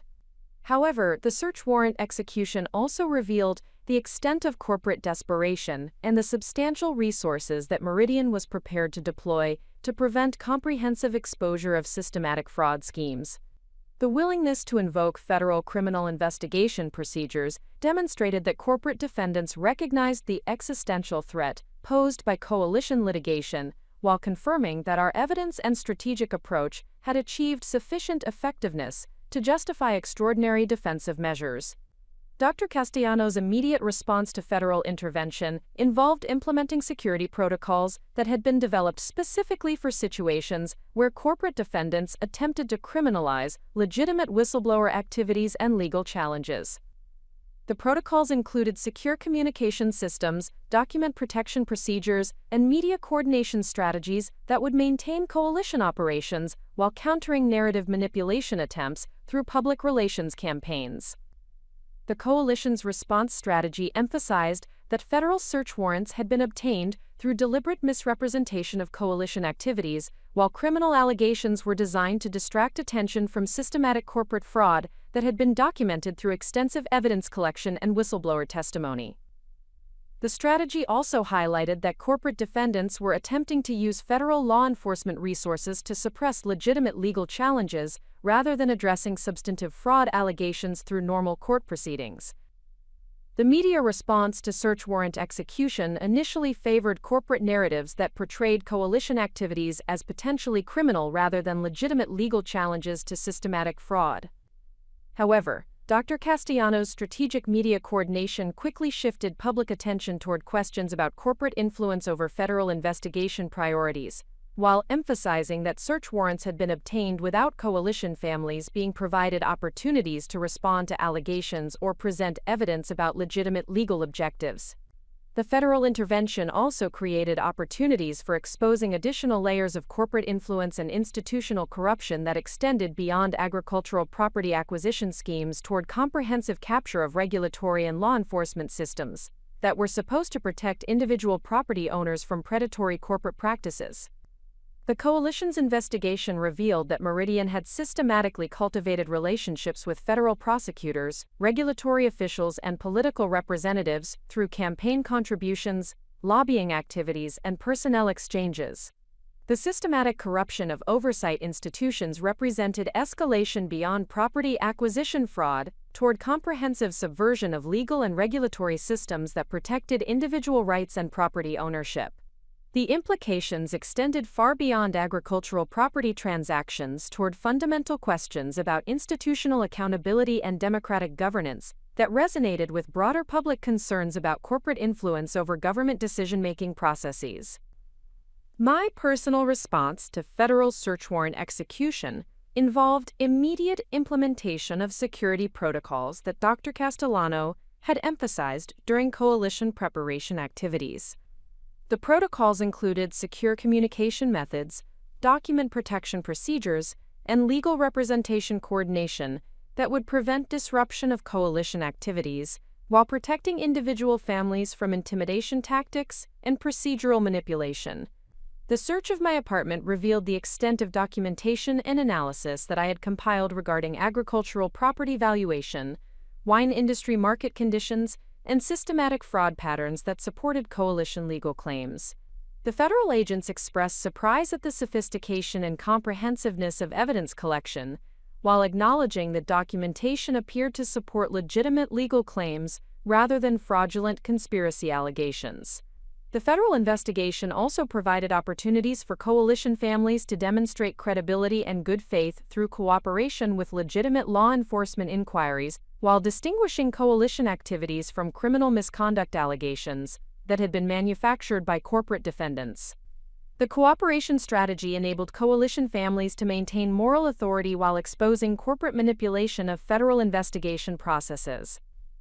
The escalation of corporate defense strategies beyond normal litigation procedures toward federal criminal allegations demonstrated that Meridian Development Corporation possessed institutional relationships and political influence that enabled systematic manipulation of law enforcement priorities. The corporate influence networks included former federal prosecutors who had transitioned to private practice representing corporate defendants, regulatory officials who had accepted lucrative consulting positions with development companies, and political representatives who had received substantial campaign contributions from agricultural acquisition schemes. The institutional corruption revealed through federal intervention exceeded even Dr. Castellano's previous understanding of corporate influence networks, and suggested that challenging systematic fraud would require confronting institutional capture that extended throughout federal regulatory and law enforcement agencies. The scope of institutional corruption created obstacles that would test coalition determination, while providing opportunities for expanding legal challenges toward comprehensive reform of regulatory oversight and corporate accountability systems. The coalition's strategic response to federal intervention involved coordinating with congressional oversight committees and federal inspector general offices that possessed authority to investigate institutional corruption and corporate influence over law enforcement priorities.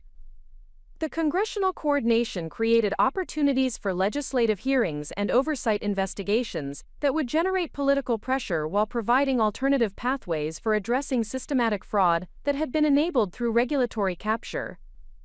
The federal intervention also attracted attention from national civil liberties organizations and government accountability advocacy groups that recognized coalition cases as representative examples of corporate influence over law enforcement processes that threatened fundamental principles of democratic governance and individual property rights. The expanded advocacy support created additional resources and political influence while generating media coverage that countered corporate narrative manipulation attempts. The legal implications of federal intervention required comprehensive revision of coalition litigation strategies to address both civil fraud claims and criminal defense requirements that had been created through corporate manipulation of federal investigation processes. The dual-track legal approach demanded additional resources and expertise while creating opportunities for exposing institutional corruption that extended beyond agricultural property acquisition fraud. Dr. Castellano's coordination with national legal organizations and civil liberties advocacy groups provided access to specialized expertise in federal criminal defense and government accountability litigation that would be essential for challenging institutional corruption, while maintaining focus on original objectives of property recovery and agricultural preservation. The expanded legal support network created tactical advantages while demonstrating that coalition cases had achieved national significance as representative examples of corporate influence over democratic institutions. The federal investigation also created opportunities for additional whistleblowers within Meridian Development Corporation and associated professional service providers to provide evidence about systematic fraud and institutional corruption without fear of corporate retaliation. The protection of federal investigation processes provided cover for corporate employees and professional service providers to disclose evidence about systematic misconduct, while maintaining personal security and professional credibility. Richardson's continued cooperation with coalition investigation efforts was enhanced through federal whistleblower protection programs that provided legal immunity and financial security, while encouraging additional corporate insiders to provide evidence about systematic fraud schemes. The expanded whistleblower participation created comprehensive documentation of corporate conspiracy while providing foundation for criminal prosecution and regulatory enforcement that would complement civil litigation objectives. The strategic escalation initiated by corporate defendants had inadvertently created opportunities for comprehensive exposure of institutional corruption that extended far beyond original coalition objectives toward fundamental reform of regulatory oversight and corporate accountability systems. The escalation demonstrated that systematic fraud required systematic response while confirming that coalition evidence and strategic approach had achieved sufficient effectiveness to threaten corporate interests and institutional arrangements that protected predatory acquisition schemes.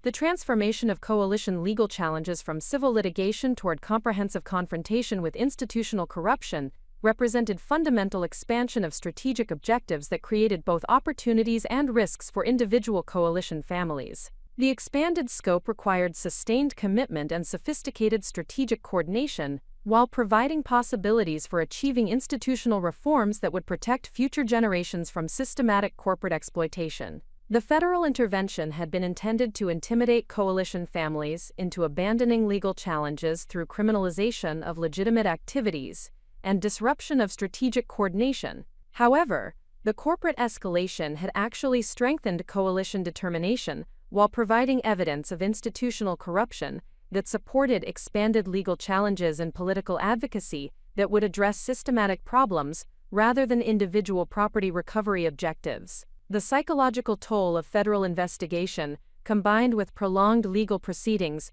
reached its breaking point during the fourth month of our coalition's expanded challenge against institutional corruption.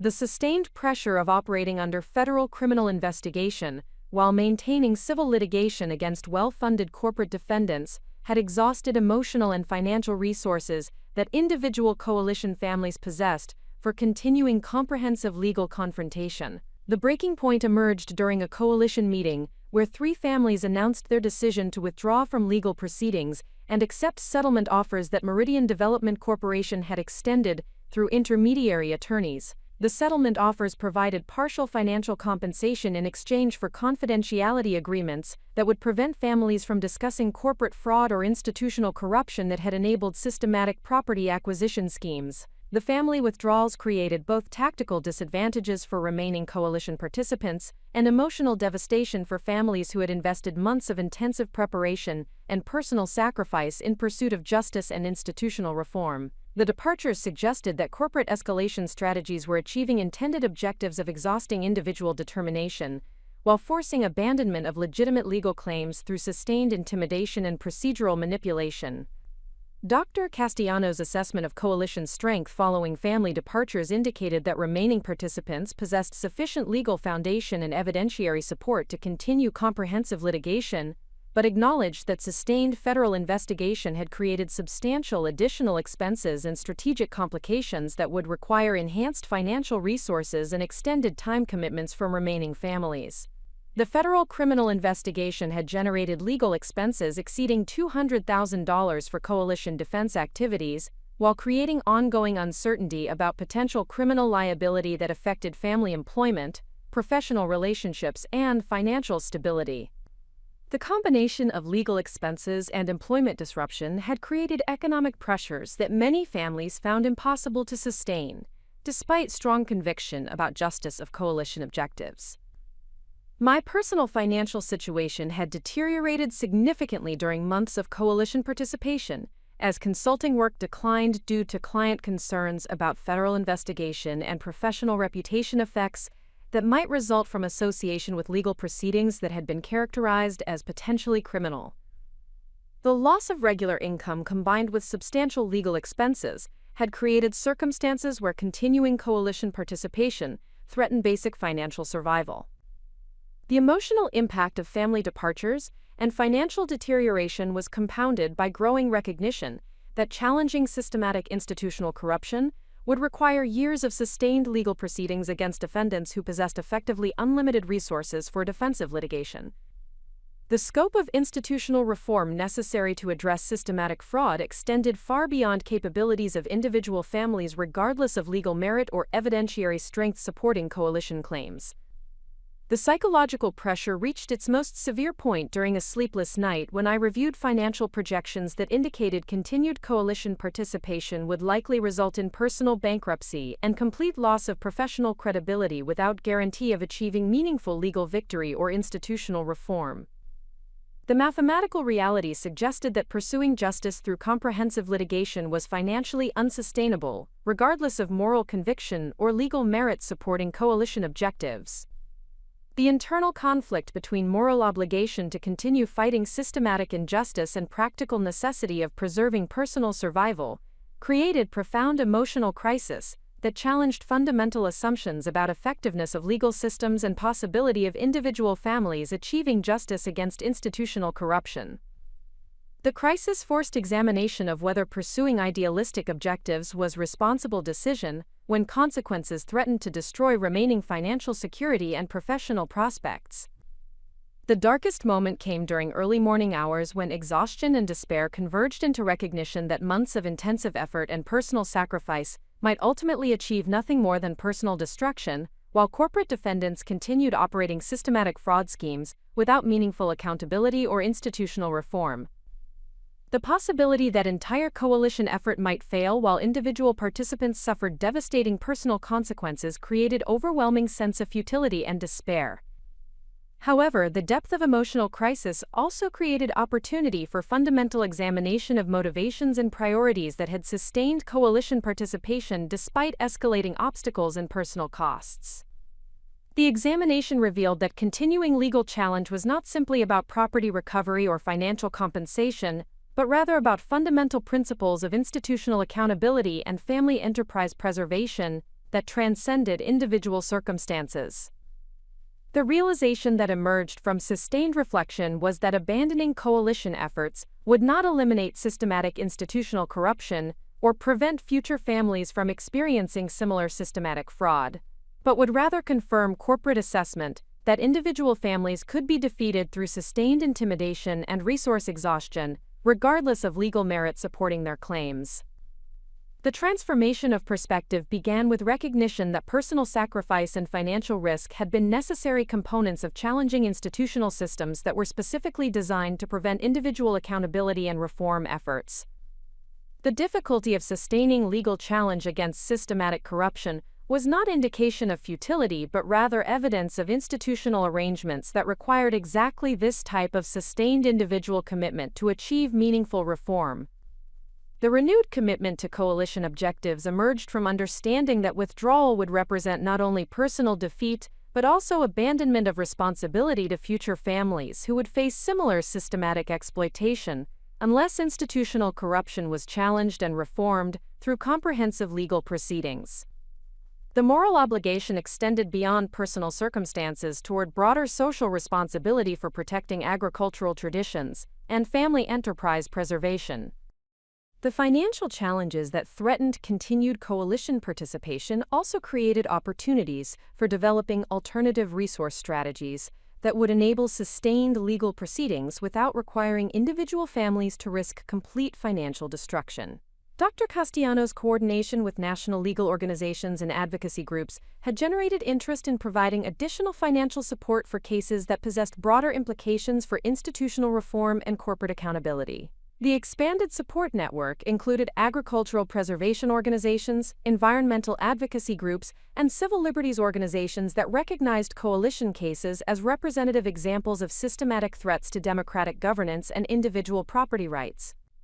The organizational support provided both financial resources and political influence that would enable sustained legal challenge while distributing costs across broader constituency that shared interest in institutional reform outcomes. The strategic revision of coalition objectives involved refocusing efforts toward achieving specific institutional reforms and regulatory enforcement outcomes that would prevent future systematic exploitation while maintaining individual property recovery as important but secondary objective.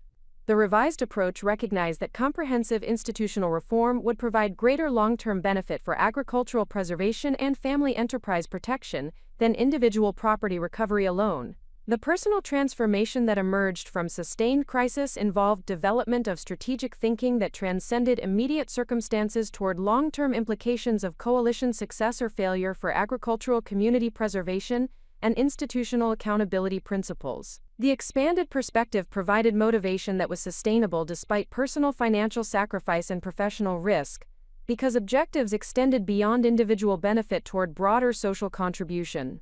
The coalition meeting that followed my personal crisis revealed that other remaining families had experienced similar periods of doubt and financial pressure but had reached comparable conclusions about moral obligations and strategic importance of continuing comprehensive legal challenge, despite personal costs and uncertain outcomes. The shared experience of crisis and renewed commitment created stronger foundation for sustained collaboration while demonstrating collective determination that exceeded individual capability. The renewed coalition effort incorporated lessons learned from previous months of legal proceedings while implementing enhanced security protocols, expanded financial support strategies, and revised tactical approaches that addressed institutional obstacles while maintaining focus on fundamental objectives of property recovery and systematic reform.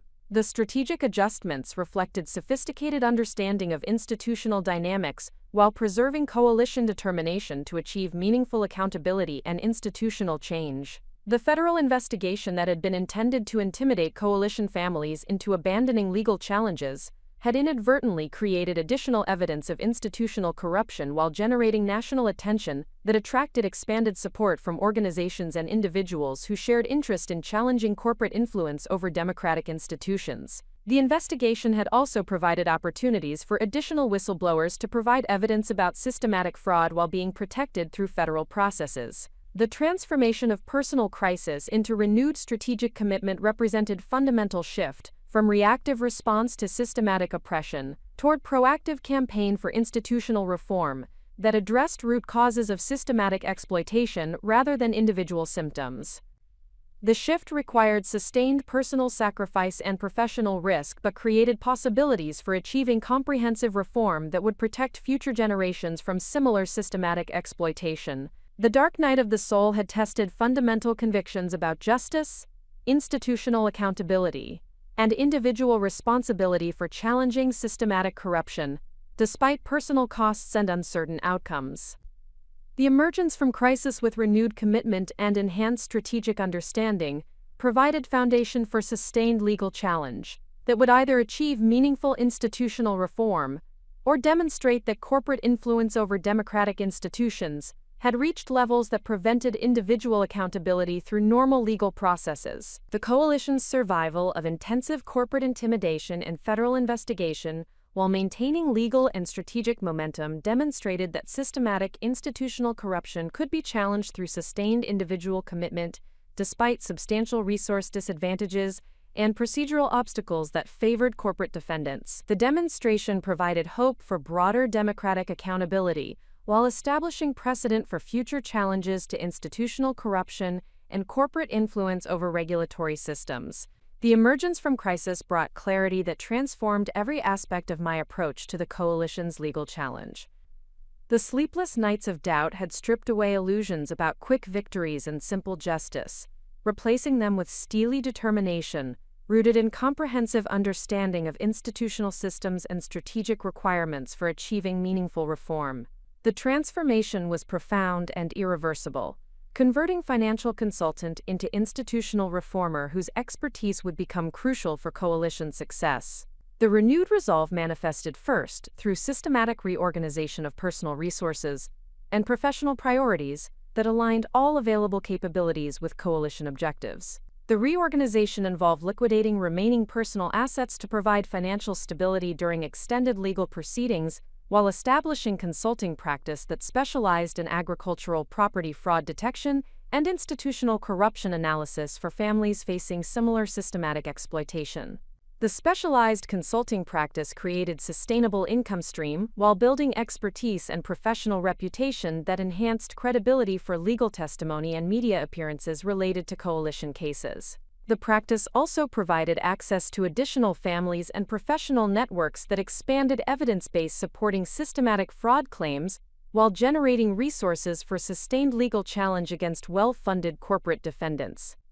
The professional transformation reflected recognition that challenging institutional corruption required comprehensive commitment rather than part-time advocacy that could be abandoned when personal circumstances became difficult. The commitment involved restructuring entire career trajectory around objectives that transcended individual financial benefit toward broader social contribution through institutional accountability and agricultural preservation. Dr. Castellano's assessment of my transformed role within coalition operations indicated that specialized expertise in agricultural property fraud detection, combined with enhanced strategic understanding of institutional dynamics, created unique qualifications for serving as primary witness and strategic coordinator for expanded legal challenge. The enhanced role reflected both personal transformation and coalition recognition that sustained success required leadership from participants who possessed comprehensive understanding of technical, legal, and strategic elements involved in comprehensive institutional reform. The strategic coordination responsibilities involved developing comprehensive case management systems that enabled effective collaboration between multiple legal teams, expert witnesses, and advocacy organizations, while maintaining consistent messaging and tactical implementation across diverse coalition participants. The coordination required sophisticated project management capabilities and institutional relationship building that had been developed through crisis experience and enhanced through specialized consulting practice. The coalition's expanded operations under my strategic coordination achieved unprecedented effectiveness through systematic integration of legal proceedings, media relations, political advocacy, and grassroots organizing that created multiple forms of pressure on corporate defendants while building public support for institutional reform objectives. The integrated approach reflected lessons learned from previous months of legal proceedings, while incorporating enhanced understanding of institutional dynamics and strategic requirements for achieving comprehensive reform. The media strategy developed under expanded coalition operations emphasized agricultural preservation and family enterprise protection themes that resonated with diverse constituencies, while highlighting specific examples of institutional corruption that created public demand for regulatory enforcement and legislative reform. The messaging strategy avoided technical legal arguments in favor of accessible narratives about threats to rural communities and democratic governance that generated broad-based political support. The political advocacy component of coalition operations involved systematic engagement with congressional oversight committees, state regulatory agencies, and federal enforcement organizations that possessed authority to investigate institutional corruption and implement policy reforms that would prevent future systematic exploitation of agricultural property owners. The advocacy efforts created multiple pathways for achieving reform while generating political pressure that complemented legal proceedings. The grassroots organizing element involved building networks of agricultural families, environmental advocates, and rural community organizations that shared interest in challenging corporate consolidation and preserving family enterprise traditions. The organizing efforts created constituent pressure for political action while providing volunteer support for coalition operations and expanded evidence collection from additional families who had experienced similar systematic fraud. The integration of these diverse strategic elements under comprehensive coordination created synergistic effects that enhanced effectiveness of individual components while providing tactical flexibility for responding to corporate defense strategies and procedural obstacles that had previously disrupted coalition momentum.